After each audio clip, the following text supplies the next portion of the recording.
Lee, what up? Hey, Chiedo. Man, I'm gonna be like beaming this whole conversation. It's so weird. I'm used to coming to you within the context of like you being the sensei, and today we talk as equals. So, Um, thanks. well, Lee, what do you got today?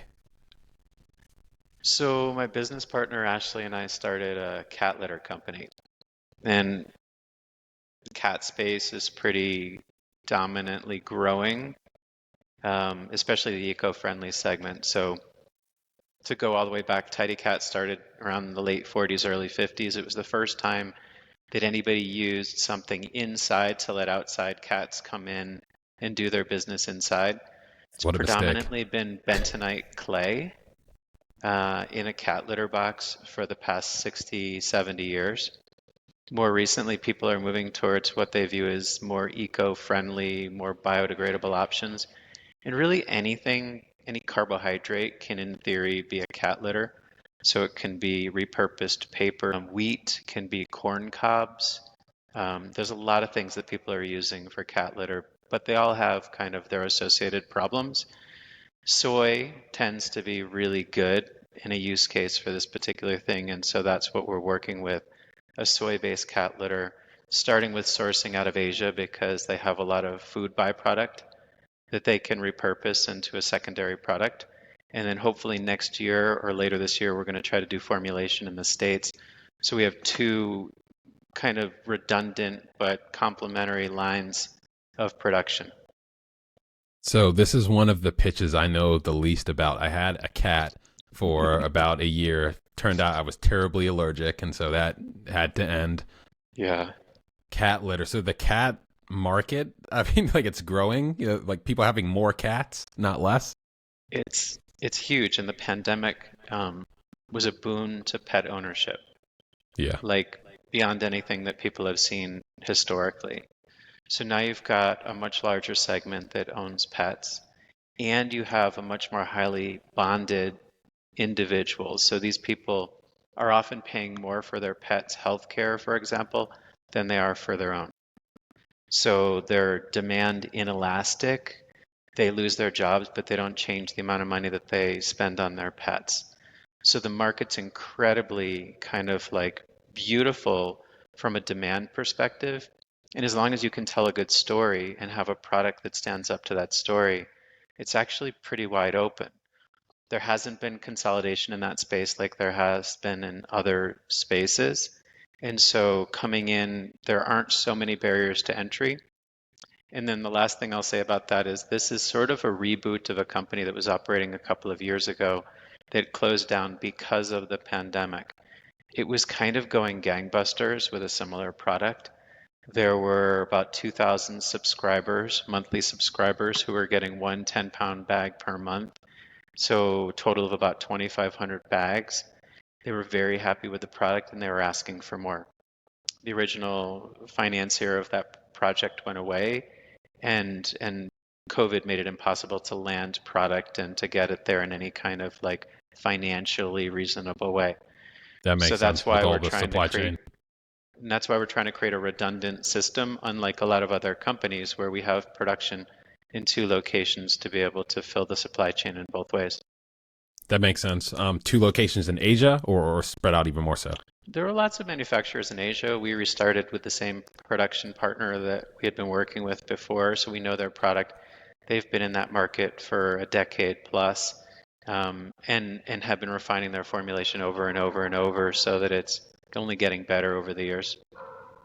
So what's the pitch and who are you pitching it to? So I have, nice cheap cat litter and there's some problem that's motivating me to start spending more, an equal amount. What is this, like a premium product? Who are you selling it to and what problem are you solving? It's high end, so it's at the upper range in the price point for the cat litter space. You can buy other things for sure, but they each, like I said earlier, have some negative consequences. Corn ends up, when it's wet, developing aflatoxins. Um, Wood is a known carcinogen in the state of California. They each have some typical problem. They're not always so easy to get rid of. Sometimes they're large and bulky to begin with. And also, when you think about the cat and the cat's health, Cats tend to have a predominance of respiratory infections, and cat litter in general tends to be very dusty. So a lot of and humans too, and so a lot of our customers, I wouldn't say they're asthmatic, but I'd say that they don't like getting particles of litter in their throat when they're pouring Yeah. it into a box. So our avatar tends to be probably 30 to 50 years old, female, city dwelling, middle, higher income, um, very comfortable spending more on premium products, and really like to be bonded to a company that they feel shares the same kind of ethos. That makes sense. So what would that ethos be around what's it called? Tidy cats or is it something else? Tidy Cat was this is Soy Kitty. Soy Kitty. Okay, yeah, that was Tidy from like the Cat was the 50s. original cat litter. So Soy Kitty's ethos is really, really simple. We want to create a lot of visibility in the supply chain. We want to tell people what's in it. We want to be consistent in our messaging. We want to have a product that's really simple for cats and simple for their owners, that's theoretically even biodegradable or flushable, so you don't have a lot of the same problems you would lugging in a 10 or a 20-pound bag of litter out to your trash man once a week. So Yeah, I really wouldn't make. simple. In this case, we're using almost entirely food-based ingredients. So you could, in theory, eat it, even though we wouldn't recommend it. There's a lot better food on the market. Yeah, I mean, eat it before you use it as cat litter, I assume. Exactly. So imagine, so you're super calm and collected. You know, I'm all like crazy. You're always like, Chiedo, calm down. So imagine Yes. for a second that you're like some crazy marketing advertising guy and you want to make like an ad that just blows people's minds and gets them to hit purchase. Like, what happens in the ad? Wait, so I've had this like in my mind. I want to create some ads, which is I walk into a friend's house and I'm like, "Wait, I thought you had a cat." And the person Yeah, says, "No, I just changed my litter." love it. So litter is generally two problems: one, absorbing moisture, and two, masking odor.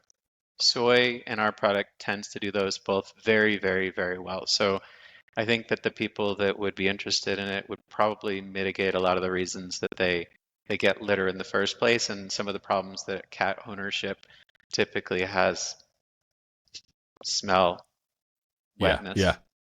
All right. And so what would the go to market motion be?